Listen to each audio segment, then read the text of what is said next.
नमस्कार.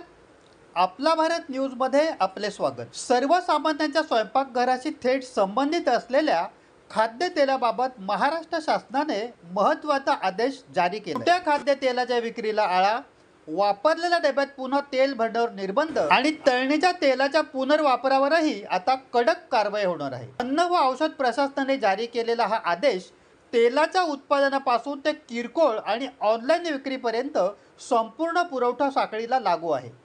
यामध्ये तेल उत्पादक, पॅकर्स, पुनर्पॅकर्स, वितरक, घाऊक विक्रेते, किरकोळ दुकानदार, सुपरमार्केट आणि ऑनलाईन विक्रेत्यांचाही समावेश आहे.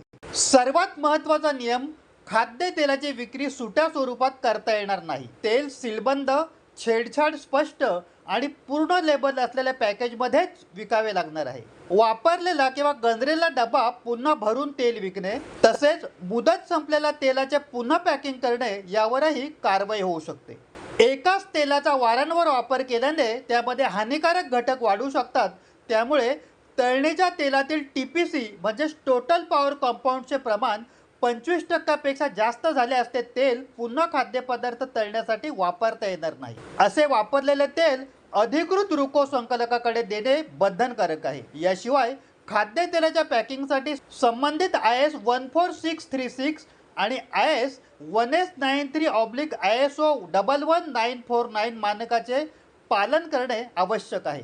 तेल खरेदी करताना सीलबद्ध पॅक, लेबल, बॅच क्रमांक, पॅकिंगची तारीख आणि बेस्ट बिफोर तारीख नक्की तपासा. जुने, गंजलेले किंवा पुन्हा वापरलेले डबे दिसले तर ते तेल घेणे टाळा. नियमाचे उल्लंघन आढळल्यास नागरिक complaints.mahafda.in किंवा फूड सेफ्टी कनेक्ट ॲपच्या माध्यमातून तक्रार करू शकतात.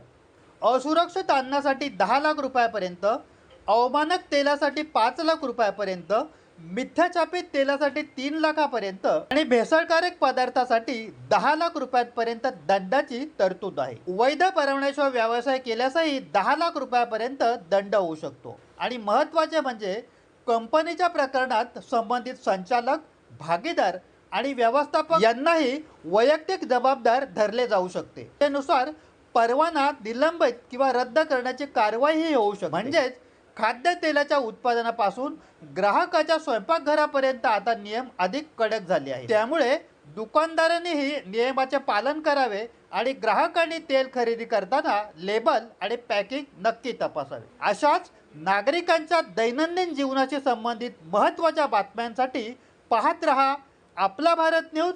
सत्याचा ध्यास, जनतेचा विश्वास.